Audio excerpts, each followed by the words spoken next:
वो महिलाएं आदमियों को मार रही है। हाँ, सोनम आपका मेरठ वाला हुआ, मेरी फ्रेंचाइजी के नाम पे किसी ने थर्ड पर्सन ने पैसे ले लिए थे। वो एक आपको दर्द जो उस टाइम लगा होगा लोगों के बीच में, तो क्या उसने आपको इस चीज को करने के लिए बहुत करा? किसकी बात है, तब मुझे लगा था कि बिजनेस शायद मुझे बंद कर देना चाहिए या ख़त्म कर देना चाहिए। बोला कि आपके पापा को कोविड है, तो उस लड़के ने उसके पिताजी को वहीं छोड़ दिया, बोले आप दूर रहो मुझसे। व्हाट इज भारत जन कल्याण योजना, मतलब क्या है ये? हिंदुस्तान के कानून में प्राइस से ज़्यादा पैसा नहीं ले सकते हो आप। कर्मों का फल ऊपर वाला देगा। आजकल क्या है, ऊपर वाला नहीं दे रहा है, कर्मों का फल आपको नीचे ही जल्दी फास्ट मिलने लग गया है। उस टाइम पे जो चीज़ें मैंने फेस करी और जो चीज़ें देखी थी, उसमें एक चीज़ कॉमन आई थी कि खाने को किसी को नहीं मिल रहा था।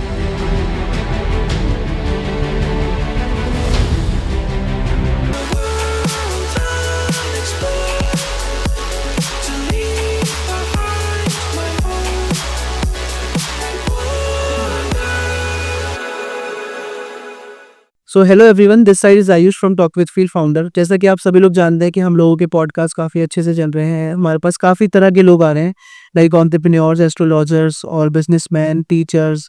तो आज एक बहुत प्यारे और बहुत अलग तरीके के गेस्ट हमारे पास आए हैं, जिससे आपको मिलकर बहुत ही ज़्यादा खुशी होगी। एंड उनका नाम है ईश्वर सिंह आंजना जी। Welcome sir.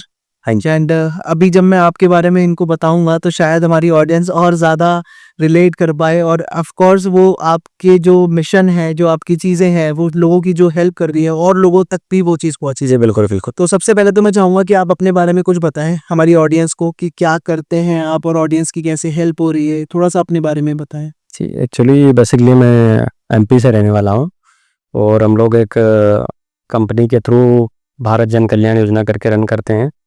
इस योजना का जो मेन मकसद होता है वो होता है गरीबों, मध्यम वर्ग तक उस दाम का राशन पहुंचाना जो वाजिब दामों में होता है, जो कि सस्ते दामों में कह सकते हैं अपन। और किसी न किसी तरह से हर इंसान की हेल्प हो सकती है, इसलिए हमने एक मुहिम चला रखी है। और इस मुहिम की कई सारे दुकानें आपको मिल जाएगी। मध्य प्रदेश में भी है, यूपी में है, राजस्थान में है, और आगे अभी कई और स्टेट में हम लोग जाने वाले हैं। तो बेसिकली एक सेवा का तरीका निकाला है मैंने, कि बिजनेस भी और सेवा भी, ऐसा एक तरीका निकाल के निकाला है।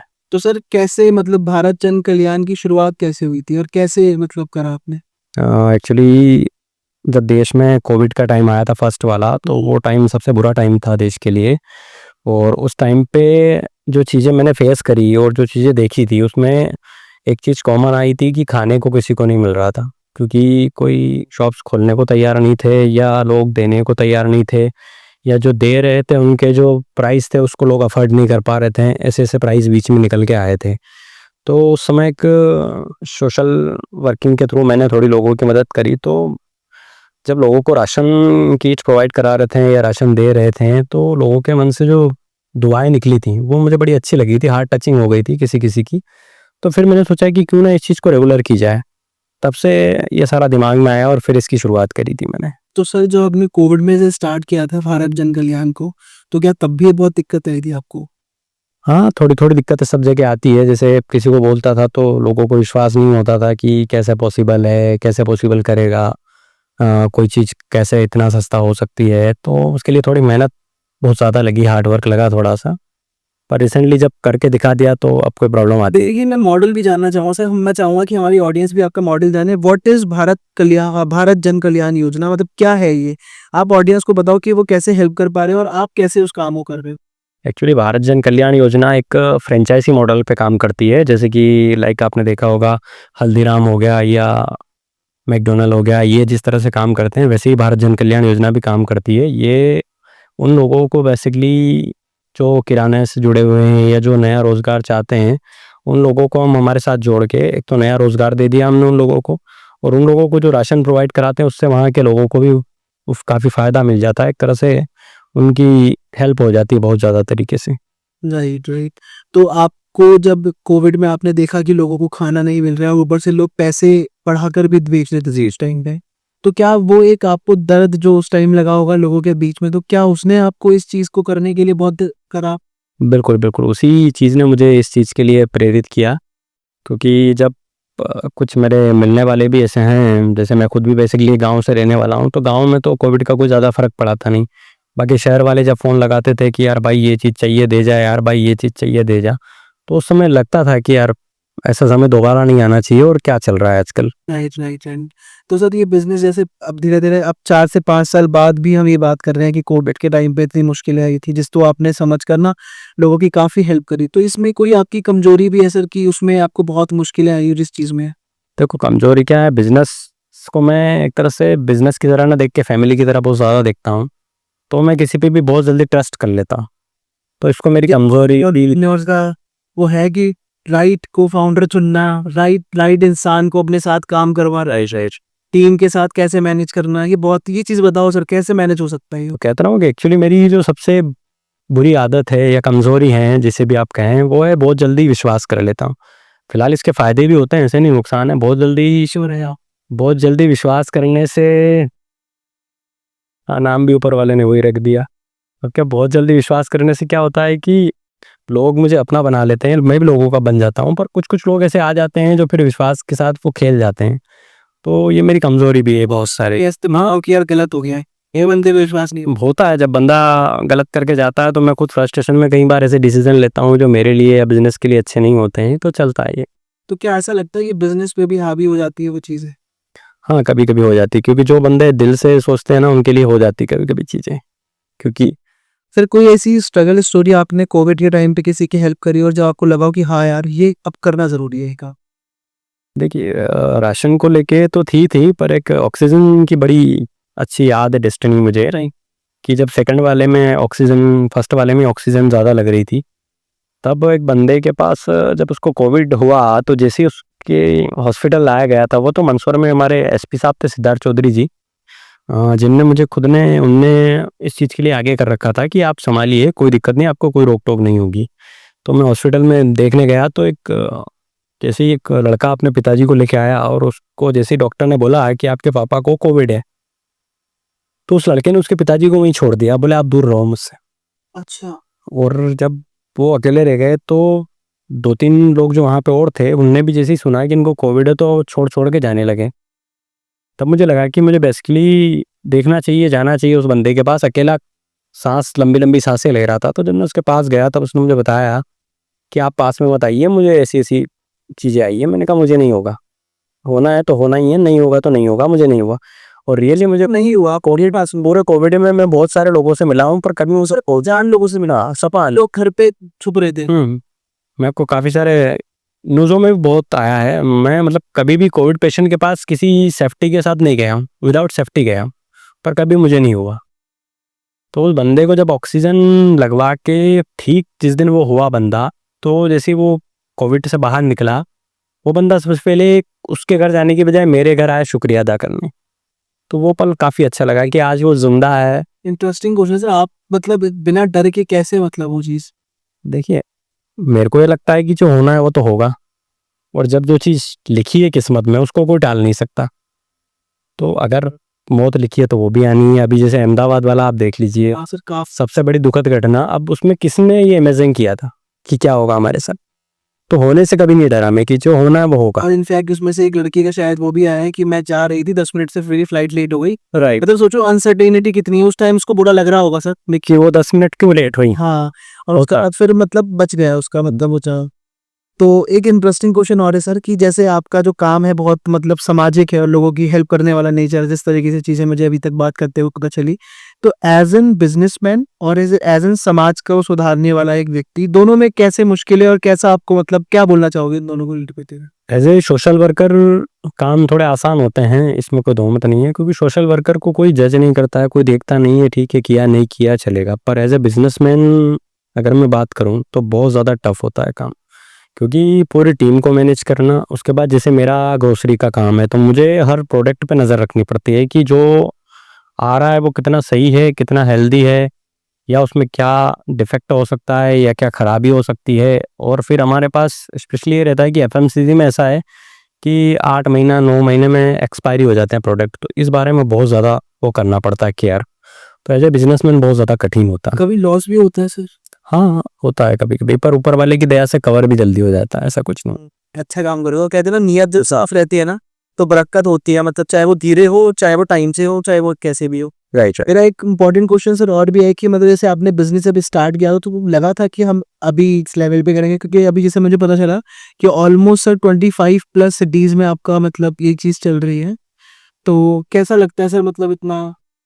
नहीं, एक्चुअली जब हमने स्टार्ट किया था तब ऐसा नहीं था। स्टार्ट मैंने एमपी में ही किया था। तब मैंने एक छोटा सा स्कोप समझ के किया था कि जितना हो सकेगा उतना करूँगा। ज़्यादा वो सोच के भी नहीं किया था कि इसको इतनी सिटीज़ में ले जाऊँगा या इसको इतना बड़ा रूप दूँगा।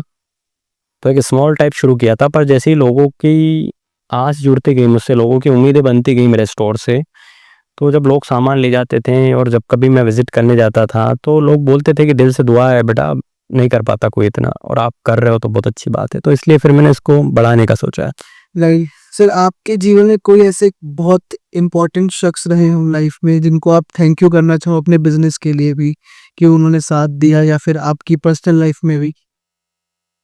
देखिए, वैसे तो ऐसा कोई व्यक्ति ख़ास तौर पे आया नहीं, क्योंकि मेरा जो विश्वास वाला एंगल है वो आते-जाते रहता है। वो हर किसी पे हो जाता है तो फिर दूसरे को बुरा लग जाता है, तीसरे को लग जाता है, तो चलता रहा ऐसा तो कुछ। सर जैसे कि आपने ये बिजनेस समाज सेवा के लिए करा, तो क्या आपका खुद का जो लाइफ साइकिल है वो भी कुछ चेंज हुआ आपके माइंड में? क्योंकि आजकल ना लोग बहुत डिप्रेशन एंजाइटी में कर रहे हैं और बहुत मतलब प्रेशर में चीज़ों को लेते हैं, बिजनेस को भी लेते हैं कि हाँ इतना काम करना है, इतना टारगेट अचीव करना है, इतना ये करना है। तो क्या जैसे आपका तो काम ही ऐसा है कि लोगों के चेहरे पे स्माइल अपने आप आ जाती है, भैया इतना कम में भारत जन कल्याण योजना से इतना कम में कैसे मिल रही है और इतनी हेल्प कर रहे हैं, तो आपके चेहरे पे तो वैसे ही एक फील हैप्पी सेटिस्फाइड रहते हो आप। तो क्या आपको कभी ऐसा लगता है कि मतलब बिज़नेस में और ज़्यादा मतलब टेंशन लेनी है, वो करना है और आगे बढ़ना है? ऐसा भी होता है कभी? नहीं, नहीं, एक्चुअली क्या, मेरे को कभी ऐसा इसलिए नहीं लगा कि मैंने अपने आप का कॉम्पिटिशन किसी से समझा नहीं। और ना मुझे लगता है कि मुझे रेस में दौड़ना है तो मुझे उससे आगे निकलना है, इससे आगे निकलना। मैंने इन चीज़ों पे ध्यान नहीं दिया कभी। बहुत बार बहुत सारी कंपनियाँ भी आई, बहुत सारे लोग भी आते हैं कि हम आपको बड़े मॉडल पे ले जाते हैं, हम सपोर्ट करते हैं। तो मैं कहता भाई टेंशन नहीं चाहिए, और सपोर्ट अगर करोगे आप तो कन्वेंशन चार्ज बढ़ाओगे, जो मुझे नहीं चाहिए। तो मैं इसमें खुश हूँ, मुझे कभी टेंशन नहीं हुई, क्योंकि मैं थोड़ा में खुश हूँ तो चलता है मेरे लिए। तो सर एक और आपके लिए सजेशन चाहिए मुझे आपका, सभी लोगों के लिए जो ऑडियंस सुन रही है, कि किसी को अगर आज अपना बिज़नेस खड़ा करना है और उसे सक्सेसफुल होना है, तो आपके हिसाब से कौन से ऐसे की बेनिफिट्स हैं जो उसको मतलब अपने लाइफ में करने चाहिए इम्प्लीमेंट, ताकि वो अपने बिज़नेस में ग्रो हो सके? देखिए, सबसे बड़ा तो है रिस्क। अगर आदमी रिस्क नहीं लेगा तो बिज़नेस कर ही नहीं सकता। तो सबसे पहले लोगों को रिस्क लेना सीखना चाहिए। मैं एक आपको छोटी-सी बात बताता हूँ। आजकल इंडिया की जो सोच हो गई है, वो बिज़नेस को लेके बहुत ही अलग तरीके की हो गई। मतलब इंडिया में अब के ज़माने में एक बड़ा बिज़नेसमैन होना शायद पॉसिबल ही नहीं होगा किसी के लिए। कोई बड़ा बिज़नेसमैन बन ही नहीं पाएगा। कारण क्या होता है सर कि एक्चुअली आप आईफ़ोन लेते हैं, 1 डेढ़ लाख का आईफ़ोन होता है। आदमी लेके खुशी से अपने पास रख लेता है। वही अगर उसी आदमी को बोला जाए कि भाई तू 1 लाख रुपए बिज़नेस में इन्वेस्टमेंट कर, तू बिज़नेसमैन बन जाएगा, तो वो बोलेगा फ़ायदा क्या? गारंटी क्या है? तो इन चीज़ों में उसको गारंटी चाहिए, तो पॉसिबिलिटी नहीं बन पाती फिर। आपने सर अभी जैसे आपने बताया मैंने काफ़ी काम समाज के लिए करा, तो वाक़ई कितने ऐसे परिवार होंगे ज़्यादा जिनकी मतलब ज़िंदगी में एक्चुअली इफ़ेक्ट पड़ा होगा आपके इस काम से? क्या लगता है आपको? देखिए, मेरी एक सबसे अच्छी आदत या बुरी आदत बोले, मैं जिसकी मदद करता हूँ उससे दोबारा कभी उम्मीद नहीं करता हूँ रिटर्न मदद की। तो कभी उनसे वो भी नहीं कहता हूँ कि मैंने आपका किया, आप कैसे हो, क्या हो? जब मेरे पास जब बंदा आएगा हैप्पीनेस रहता है, बस इतना टेक ऑफ्स मेरे लिए। कोई ऐसा व्यक्ति था जिससे आपने कुछ सीखा हो बहुत ज़्यादा कि हाँ यार मतलब है एक ऐसी चीज़, या फिर कोई बुरी चीज़ जो मुझे ऐसा नहीं करना है अपनी लाइफ से रिलेटेड? नहीं, देखो बुरी चीज़ें तो बहुत सारी आती है सामने, पर एक सबसे बुरी चीज़ जो मुझे लगी थी, वो ये कि इंसान जो मेन ह्यूमैनिटी है, ये लोग क्या करते हैं कि मैं इस चीज़ के हमेशा खिलाफ भी रहा हूँ। ऐसे अभी 1-2 एनजीओज़ भी मैंने चालू करे हैं रिसेंटली। महिलाओं पे हाथ उठाना बहुत गलत होता है। मैं इस चीज़ को शुरू से मानता हूँ, क्योंकि ये सबसे बड़ी कमज़ोरी है आदमी की। अगर कोई उठाता है तो वो सबसे बड़ा दुनिया का बेकार आदमी वही है। उसका सबसे खराब काम अगर बोलोगे तो वही है, क्योंकि अपने आप को प्रोटेक्ट ना करना या अपनी ताकत ना दिखा पाना, और फिर किसी ऐसे पर्सन पे आप दिखा रहे हो जो आपकी ताकत सहन नहीं कर पा रहे, आप उससे ताकतवर नहीं हो इसलिए वहां दिखा रहे हो आप ताकत। तो सबसे बुरा अगर कुछ है तो ये वो यही है। तो आज जैसे अभी कुछ दिनों से चल ही रहा ना कि वो महिलाएं आदमियों को मार रही है। हाँ, सोनम आपका मेरठ वाला हुआ। तो कभी कभी ये भी सोचने में आता है कि ऐसा होने क्यों लगा। हाँ। भाई ऐसा होने क्यों लगा? तो देखिए अपन एक एंगल तो हम लोग देख रहे हैं कि ऐसा क्यों हुआ, सेकंड एंगल हम कभी आदमी देखता ही नहीं, क्योंकि क्या होता है कि मीडिया, जो भी समाज के लोग हैं, वो सिर्फ एक एंगल पे पूरा फोकस कर देते हैं कि भाई ये एंगल यही सही है। अब उसका दूसरा एंगल किसी ने देखा नहीं कि आदमी इतना मजबूर क्यों हुआ, या ऐसा हुआ ही क्यों। कोई सेकंड एंगल तो रहता है, हर चीज़ के दो पहलू होते हैं, तभी सिक्का बनाया होगा जब ऊपर वाले ने। तो दो पहलू दिए इसीलिए कि उसको समझने के लिए कि दोनों पहलू का कुछ अलग मतलब होता है। लेकिन सर कहीं न कहीं अभी जैसे जिस तरीके से न्यूज़ेज़ आ रही हैं कि हर बार जब हम इंस्टाग्राम खोलते हैं तो कुछ ऐसा हो जाता है जो हम लड़कों के लिए बहुत मुश्किल होता है सुनना। तो आपके हिसाब से कैसा कैसे मेंटालिटी अचानक से चेंज हो रही है? वो मेंटेलिटी चेंज नहीं हुई, एक्चुअली क्या सर्कल चलता है, दुनिया का भी सर्कल चलता है।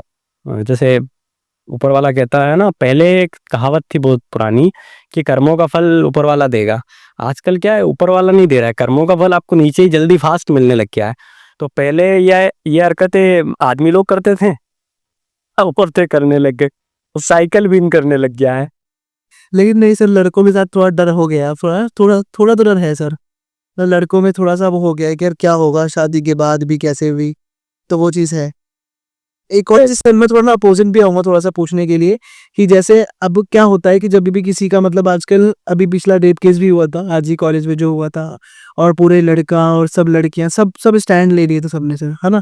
तो आपको क्या लगता है कि जैसे हम लड़के हैं, हमारे साथ भी कुछ गलत होता है या किसी भी चीज़ में कुछ होता है, तो क्या हमें हमें क्या लड़कियों को भी अगर कुछ गलत हो तो लड़कियों को भी आई थिंक स्टैंड लेना चाहिए वहाँ पे? 100% लेंगे। इक्वालिटी अगर हम लोग देख रहे हैं सर कहीं न कहीं, जैसे बिज़नेस हो गया चाहे जैसे आप वो बेंगलोर वाले इंजीनियर का है, तो 100% लेना चाहिए इनसे, क्योंकि देखिए समाज की सोच जो जाती है वो आपके प्रति आप ही क्रिएट करते हो। समाज कभी आपकी सोच डायरेक्टली आपके प्रति कुछ नहीं बनाएगा। जैसे आज आप मेरे से पहली बार मिले हो, तो आप कोई सोच नहीं बना लोगे बिना बात करे, बात करने के बाद ही आप सोच बना पाओ।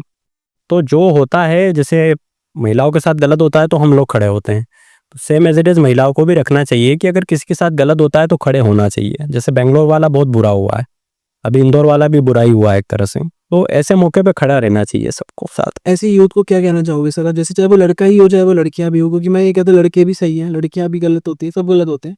बट क्या कहना चाहोगे उनके लिए कोई मैसेज सर? देखिए सही गलत तो दोनों ही होते हैं, कोई एक सही एक गलत भी नहीं होता है, पर बेसिकली ये है कि आप जिसके साथ लाइफ बिताना चाह रहे हो या जिसके साथ रहना चाह रहे हो, उससे बैठ के एक बार कंसल्ट कर लेना चाहिए कि यार ऐसा है, यस या नो, जो भी है बड़े प्यार से। क्योंकि आप अगर या तो गुस्से में पूछोगे या सडनली पूछोगे कि हाँ क्या है, यस या नो, तो वो जवाब आपको प्रॉपर नहीं मिलेगा। एक विश्वास बना के अगर चीज़ें करोगे तो शायद ये चीज़ें कम होने लग जाएं या ना हो। सर एक बहुत ही इंपॉर्टेंट क्वेश्चन होता है कि हर एंटरप्रेन्योर की ज़िंदगी में जो आता है कि कोई भी आपके पास भी बहुत सारी मुश्किलें आई हुई सर बिजनेस बनाने में। तो ऐसा कभी लगा था कि यार अब खत्म हो गया सब कुछ, अब नहीं हो पाएगा? लगा था एक बार 2020-21 की बात है, तब मुझे लगा था कि बिज़नेस शायद मुझे बंद कर देना चाहिए या ख़त्म कर देना चाहिए।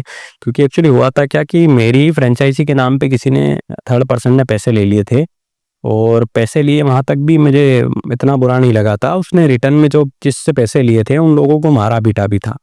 जब वो कंप्लेन के लिए आए या मेरे तक आना चाह रहे थे, तो वो मुझे लगा कि यार ये मिसयूज़ हो रहा है और जिस चीज़ के लिए हम निकले हैं, ये उसके अपोज़िट जा रही है योजना। क्योंकि जब बड़ा फैलाव हो जाता है तो हर कोई उठ के आ जाता है कि हाँ, मैं भी कर दूँगा, मैं ये करवा दूँगा। तो वो उस समय थोड़ा-सा मुझे बहुत डाउनफॉल लगा कि यार कहीं अपन गलत ना कर दें, या लोगों के साथ अगर अपनी वजह से गलत हुआ तो वो अपन अपने आप को कभी माफ़ नहीं कर पाएँगे। क्या ऐसी चीज़ थी सर जो उस टाइम आपको हिम्मत दी और आप खड़े होके फिर वापस अपना स्टार्ट करना? एक्चुअली एक मित्र है मेरे, अभिषेक जी पाठक, उन्होंने मुझे वापस हिम्मत दी एक तरह से और बोले जब आप अच्छा करने जाओगे तो 1-2 बुरी चीज़ें हो सकती है, या कोई आपके नाम से कर सकता है, पर उसको लेके आप 100 लोगों के साथ बुरा नहीं कर सकते हो। बोले मान लीजिए आपके साथ कुछ गलत हो भी गया है सर, तो बाकी जो आपसे उम्मीद बैठे हैं उनकी उम्मीद क्यों तोड़ रहे हो आप? सही बात। तो फिर मुझे वही लगा कि ये भी सही है कि बाकी लोग मेरे से बहुत उम्मीदें कर रहे हैं, मुझे उनके साथ गलत नहीं करना चाहिए। और सर आपको क्या लगता है कि भारत में गरीब होना क्या वाक़ई मतलब एक बहुत बड़ी मुश्किल वाली चीज़ है? कैसे उससे आदमी निकल सकता है बाहर? क्योंकि आप जिस तरीके से बताया नॉर्मल बिज़नेस स्टार्ट किया और उस टाइम पे बिज़नेस स्टार्ट किया जब लोग बंद कर रहे थे अपना बिज़नेस, राइट। है ना? तो उस टाइम पे आपने वो बिज़नेस खड़ा करा और आज इस मुकाम पे आप पहुँचे हो सर, बहुत बड़े मुकाम पे हो, क्योंकि किसी-किसी का सपना होता है कि 25 प्लस सिटीज़ में काम करना। तो आपको क्या लगता है सर कि मतलब क गरीबी कैसे उसको मतलब, क्योंकि एक एंटरप्रेन्योर को बहुत मुश्किलें होती हैं कोई काम स्टार्ट करने में बिना पैसों की। देखिए, ये मैं मानता हूँ कि गरीब होना पाप है। आज की जनरेशन में गरीब होना पाप है, पर आप गरीब रहो ये आपकी गलती है। क्योंकि चाहे कोई भी इंसान हो एक्स वाई जेड, अगर मेहनत करेगा तो फल मिलेगा। हो सकता है आज मिले, कल मिले या थोड़ा और लेट मिलेगा। तो गरीब पैदा होना बुरा है, पर गरीब रहना फिर सामने वाले की व्यक्ति की मेंटलिटी है, व्यक्ति की सोच है, फिर वो उसका खुद का गुनाह है एक तरह से। तो सर ऐसे कभी लगता है कि जैसे बहुत सारे लोग ऐसे भी आते होंगे कि ईश्वर जी इतने कम में कैसे चीजें दे रहे हैं, भारत जन के, क्योंकि बहुत सारे देखो ऐसा क्या होता था कि आप कोई चीज नॉर्मल करो तो ठीक है, लेकिन कुछ अलग करो ना मार्केट में हटके तो बहुत लोग टांगा लाने के लिए आते हैं। तो बिल्कुल। क्या ऐसा कभी हुआ है सर? हाँ, हुआ है, बिल्कुल हुआ है। मुझे एक वाक़या अच्छी तरह से याद है, जब रतलाम में मेरे शॉप चलती थी, तो सडनली मुझे फ़ेम किया था बिग बाज़ार ने। मतलब बिग बाज़ार ने मेरे नाम से कंप्लेंट डाली थी उस समय कि आप इतना सस्ता दे रहे हो, ये वो करके एसपी को मेल किया था, रतलाम एसपी साहब को। तो उस समय जब रतलाम एसपी साहब के सामने मैं गया, मैंने कहा, "जी सर, आपने बुलाया था?" बोले, "हाँ जी, वो इतना सस्ता कैसे?" तो मैंने इनको फिर मेरी पूरी एपोलॉजी समझाई, तो उन्होंने बोला, बोले, "इस चीज़ की वैसे भी कोई कंप्लेन होती नहीं है, क्योंकि हिंदुस्तान के कानून में प्राइस से ज़्यादा पैसा नहीं ले सकते हो आप। कम आपकी मर्ज़ी, जितना भी लो, उसका कोई केस बनता नहीं है सर।" पर जब कंप्लेन इतनी ऊपर से आई, इतने बड़े व्यक्ति ने कंप्लेन करी, तो मैंने ये सोचा कि इतना हमारे आस-पास का व्यक्ति कौन इतना बड़ा बन गया, जो इतना बड़ा आदमी कंप्लेन मारने आ रहा है। तो मैंने कहा, "सर नहीं, मैं बड़ा नहीं हूँ, मैं बहुत छोटा आदमी हूँ।" बोले, "कंप्लेन मारने वाले की वजह से लगा।" तो क्या सर जो आपकी जो एक हेल्प है, जो आप जो चीज़ों को भारत जन कल्याण योजना को जो आप इतना बढ़ाना चाह रहे हैं, तो क्या वो आम आदमी तक ही रह गया है या सब लोग उसका लाभ उठा पा रहे हैं? देखिए, सब लोगों तक मैं पहुँचाना चाह रहा हूँ उसको, क्योंकि स्पेसिफिकली किसी एक आदमी या स्पेशल किसी कैटेगरी के लिए नहीं करना चाहता। क्योंकि क्या होता है कि जैसे मुझे पता है कि इसको ज़रूरत है, पर मैं सिर्फ़ उस तक रहूँगा तो उसको भी पता है कि किसी और को भी ज़रूरत है, तो मुझे सब तक जाना है। सबकी ज़रूरतों को ध्यान में रखने के मैं इसमें काम इसीलिए कर रहा हूँ, उसको बढ़ाना भी इसीलिए चाह रहा हूँ कि लगभग-लगभग ऑलमोस्ट ये इंडिया पूरा ना सही तो आधा इंडिया तो कवर करे। पूरा इंडिया करोगे सर आप? बिल्कुल, बिल्कुल, आप इतना अच्छा काम कर रहे हो आप। एंड सर क्या सोचा है आपने आगे तक के लिए? कुछ ऐसा प्लान सोचा है जो आपको और चीज़ों में भी आना है, या लाइक और प्रोडक्ट्स में या फिर और किसी सिटीज़ में कुछ सपना आपका, कुछ कुछ सोचा हो आपने इस चीज़ को लेकर कुछ एक्स्ट्रा? अभी वैसे तो देखा जाए तो अपने प्रधानमंत्री जी की सोच से काफ़ी प्रभावित रहा हूँ मैं भी, क्योंकि लोकल फॉर वोकल बहुत अच्छी चीज़ है। आजकल लोग बहुत अच्छी प्रोडक्ट इंडिया में बनाते हैं, घरों में बनाते हैं, और मेरा एक्चुअली क्या सस्ता जो मिलने का कारण है ना, उसका कारण ये भी है कि मैंने पूरा इंडिया घूम लिया। अच्छा। इंडिया में कोई ऐसी जगह नहीं जहाँ मैं नहीं गया, क्योंकि मेरे जो प्रोडक्ट आते हैं ना, वो बेसिकली वहीं से आते हैं जहाँ पे प्रोडक्ट या तो ज़्यादा पैदावार है या बनते हैं, इसीलिए वो सस्ते होते हैं कुल मिला के। क्योंकि जैसे सपोज़ करिए आप अभी मिर्ची आपका 160, 170, 200 तक मार्केट मिलता है। यही मिर्ची आप हैदराबाद में अगर गुंटूर जाएँगे कभी आप, तो 50-60 रुपए किलो मिलता है किसानों के पास से। तो मैं वहाँ से उठा के लाता हूँ। तो वहाँ जो लोग हैं उनकी भी मदद हुई, यहाँ पे भी लोगों की मदद। तो सर ऐसा मतलब आप जैसे इतना मतलब, क्योंकि मैंने भी पहली बार ही सुना है सर, मतलब भारत जन कल्याण योजना के बारे में। ऑफ कोर्स हमारी ऑडियंस ने ही पहली बार सुना होगा। जी। बट सर मैं फिर भी आपसे यही बोलूँगा कि इतने कम में बेचना, आपको क्या सच में मतलब वो बिज़नेस के लिए प्रॉफ़िट हो जाता है उधर? क्योंकि आई थिंक आपको नुकसान भी होता होगा। फिर भी आप टिके हुए हो, मतलब 6 साल 7 साल होने के बाद भी, तो उसके लिए कुछ तो होगा ना कि आपने सोचा होगा?